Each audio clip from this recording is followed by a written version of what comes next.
Hello everyone, कैसे आप सभी लोग। द पॉलिटिकल मास्टर में आप सभी का स्वागत है। सीबीएसई क्लास 10 तो क्लास 12 का रिजल्ट आ चुका है 2022 का। और रिजल्ट के साथ साथ दोस्तों बहुत सारी कंफ्यूजन भी क्रिएट हो गई है, बहुत सारे डाउट हैं छात्रों के, क्योंकि इस बार अगर हम बात करें तो क्लास 10 और क्लास 12 में कंपार्टमेंट बहुत ज़्यादा छात्रों का ही है।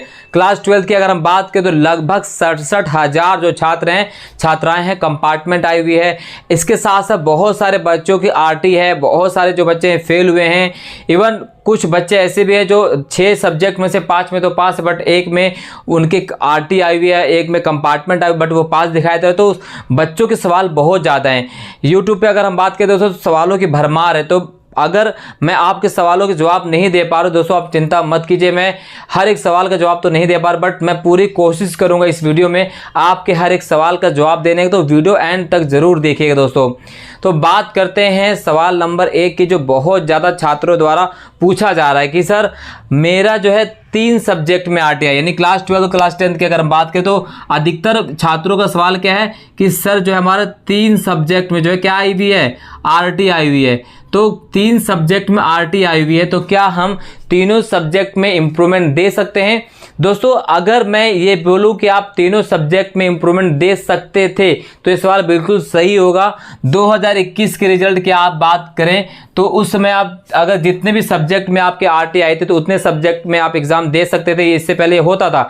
बट इस बार सीबीएसई ने अपने नोटिफिकेशन में क्या लिखा है कि आप किसी एक सब्जेक्ट में इंप्रूवमेंट दे सकते हैं, राइट। यही ज्यादातर बच्चों में कंफ्यूजन क्रिएट कर रहा है। देखिए सीबीएसई ने क्या लिखा है कि आप किसी भी एक सब्जेक्ट में इंप्रूवमेंट या कंपार्टमेंट दे सकते हैं। तो ऐसे में जिन छात्रों का 3 सब्जेक्ट में आरटी आई हुई है या 2 सब्जेक्ट में आरटी आई हुई है तो वो क्या करें, कैसे करें?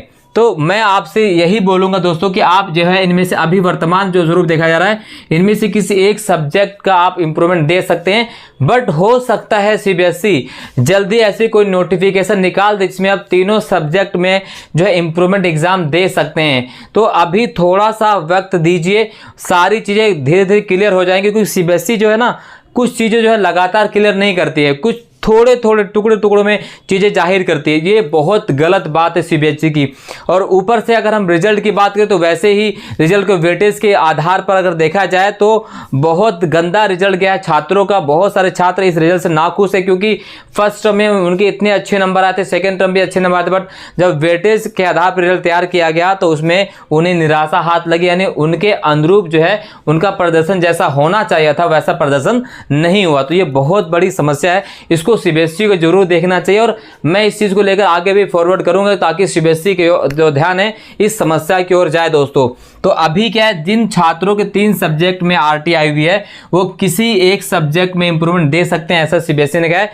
हो सकता है ये बढ़ा भी दिया जाए, तो थोड़ा सा और हम वेट कर लेते हैं, क्योंकि अभी आपका जो इंप्रूवमेंट का फॉर्म है वो भरा नहीं जा रहा है। इसी वीक में हो सकता है मंडे ट्यूसडे तक कुछ आशा है नोटिफिकेशन और आप इंप्रूवमेंट भर सकें। तो ये बात यहाँ पर आपको क्लियर कर लेनी चाहिए, चाहे आप 3 सब्जेक्ट में हो एक सब्जेक्ट में हो आप इंप्रूवमेंट दे सकते हैं, ठीक है। इसके अलावा दूसरा सवाल अधिकतर छात्रों की है, क्लास 10 के क्लास 12 के हो छात्रों का सवाल यह है कि सर हमें एक सब्जेक्ट में कंपार्टमेंट आया, तो क्या हम जिस सब्जेक्ट में अगर हमारे एक सब्जेक्ट में कंपार्टमेंट भी और आरटी भी है तो क्या ऐसे में हम दोनों चीज़ दे सकते हैं? तो नहीं, आप किसी एक चीज़ में दे सकते हैं, या तो आप कंपार्टमेंट दे सकते हैं या आप आरटी दे सकते हैं, ठीक है। तो ये भी आपको ध्यान रखना है, कंपार्टमेंट या आरटी में से कोई एक ही सब्जेक्ट में आप इंप्रूवमेंट दे सकते हैं, बढ़ सकते हैं, अपने नंबर को इंक्रीज कर सकते हैं, अपने परफॉर्मेंस को बेहतर कर सकते हैं। न्यू एजुकेशन पॉलिसी के तहत आपको चांस दिया जाएगा, नो डाउट आपको हर वो प्रयास चांस दिया जिसके माध्यम से जिसका प्रयोग करके आप अपने रिजल्ट को इंप्रूव कर सकते हैं, ठीक है। चलिए एक सवाल ये भी हो गया। तीसरा सवाल जो छात्रों का वो यह है कि जो 30 और 70% का जो वेटेज है, इस वेटेज का हमें बहुत ज़्यादा घाटा हुआ, खास तौर पर उन छात्रों जो मेधावी छात्र हैं। और ऐसे मेरे जानने वाले बहुत सारे छात्र जिनको इस वजह से घाटा हुआ है, क्योंकि अगर हम फर्स्ट टर्म की बात करें तो उसमें वो छात्र जिनको हर सब्जेक्ट में 40 प्लस 40 नंबर मिले थे, और मेरे नोन में वो सारे छात्र जिनको 40 मिले थे, लेकिन जब से रिजल्ट आता है तो जिसमें वेटेज की बात करें तो अब उनका रिजल्ट इसके आधार पर बहुत ज़्यादा घट गया है, क्योंकि 30% का वेटेज यहाँ पर हो गया। तो ऐसे में वो छात्र क्या करें, तो वो छात्र जो हैं, अगर आप सीबीएसई के रिजल्ट से असहमत हैं, आप सर्टिफाइड नहीं हैं, तो आप रीवैल्यूएशन करवा सकते हैं, ठीक है। और इसके साथ साथ आपको ये भी समय दिया जाएगा कि कॉपी रीचेकिंग करवाने के लिए भी समय दिया जाएगा। इसके साथ साथ आप अपने आंसर कॉपी के फोटो कॉपी भी मंगवा सकते हैं सीबीएसई से, ये भी आपके पास मौका है। यानी सारे चीज़ें हैं आपके पास, सारे तर्कस हैं आपके कमान में, ठीक है, और वो सारे तर्कस का प्रयोग कर सकते हो। यानी आपके पास बहुत मौका है अपने रिजल्ट को बेहतर करने का। तो निराश ना हो, अगर आपको लगता है आपका रिजल्ट बेहतर हो सकता था इससे जैसा सीबीएसई ने रिजल्ट दिया है, तो आपके पास मौका है। निराश बिल्कुल भी ना हो, रिजल्ट से निराश होने की आवश्यकता नहीं है। नंबर, ये सिर्फ नंबर है, आपकी योग्यता आपके पास है और आपकी योग्यता कभी कम नहीं होगी नंबरों से, आपको पता ही है। तो निराश ना हो, निराशा के अंदर ना करें, बिल्कुल भी मानसिक तनाव ना लें। आपके पास बहुत सारा मौका है रीचेकिंग का, रीएवैल्यूएशन का, फोटोकॉपी मंगाने का, आप मंगा सकते हैं। कुछ पैसे आपको पे करने पड़ेंगे सीबीएसई को, उसके बाद आपको सारी प्रक्रिया फॉलो कर दी जाएगी। तो यहाँ पर आपको दोस्तों ध्यान में रखना है, बिल्कुल भी निराश ना हो, ठीक है। निराश होने की आवश्यकता बिल्कुल भी आप सभी को नहीं है। इसके अलावा बहुत सारा सवाल छात्रों को ये भी आ रहा है कि सर हम जो हैं 6 सब्जेक्ट में से 5 में हमारा जो है हम पास हैं और 1 में फेल हैं, बट फिर भी हमें पास दिखाया जा रहा है, तो क्या हम कंपार्टमेंट इम्प्रूवमेंट दे सकते हैं? तो बिल्कुल दे सकते हैं। जो छात्र जिनके पास एडिशनल 6 सब्जेक्ट है, वो 5 सब्जेक्ट में अगर पास है, 1 में फेल है, तो वो भी इम्प्रूवमेंट या कंपार्टमेंट एग्जाम दे सकते हैं। आप इसके लिए योग्य हैं, आप आसानी से फॉर्म भर सकते हैं। फॉर्म भरने की प्रक्रिया जल्दी ही शुरू होने वाली है।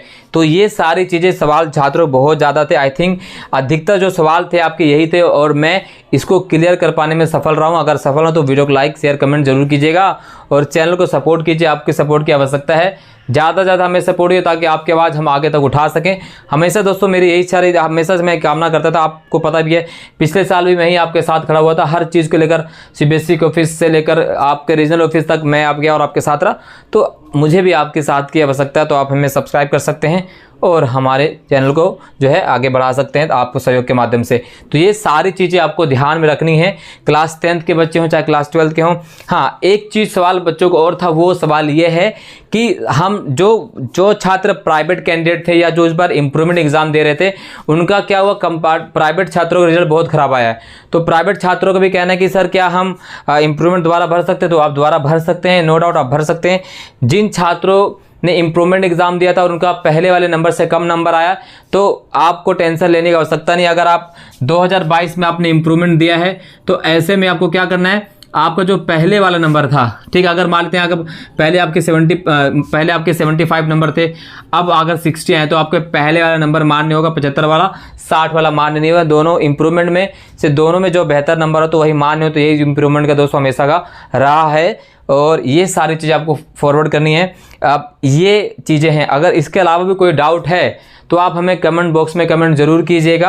आप हमें इंस्टाग्राम पर भी फॉलो कर सकते हैं द पॉलिटिकल मास्टर चैनल के नाम से, ठीक है। फेसबुक पर फॉलो कर सकते हैं बिलाल अंसारी के नाम से, हर जगह हम अवेलेबल हैं। ट्विटर पर भी फॉलो कर सकते हैं आप, वहाँ पर आप सबको जवाब दिया जाएगा। और हमारे चैनल को सब्सक्राइब कीजिए, लाइक कीजिए, शेयर कीजिए। इस वीडियो में दोस्तों बस इतना ही। और भी कोई डाउट होगा तो हम जल्दी आपके डाउट को क्लियर करने की पूरी कोशिश करेंगे। और हमारा दोस्तों पूरा यही विचार है कि आपके पास डाउट नहीं रहे, क्योंकि जो कह सकते हैं डाउट रहता है उससे बहुत ज़्यादा मन में जो व्यथाएं उत्पन्न होती है, मानसिक उत्पीड़न होता है। तो वो सारी चीज़ें हम पर छोड़ दीजिए, हम आपके साथ खड़े हैं, कंधे से कंधा मिलाकर। जो भी चीज़ होगी दोस्तों हम साथ में मिलकर उसको हल करेंगे और अंततः सफलता हमें जरूर मिलने वाली है। आपको पता ही है हमेशा ऐसा होता है, अगर आप अपने उद्देश्य में पूरी तरह दृढ़ नीचे से खड़े हैं तो आपको उद्देश्य की पूर्ति जरूर होगी। बहुत बहुत धन्यवाद दोस्तों, जय हिंद।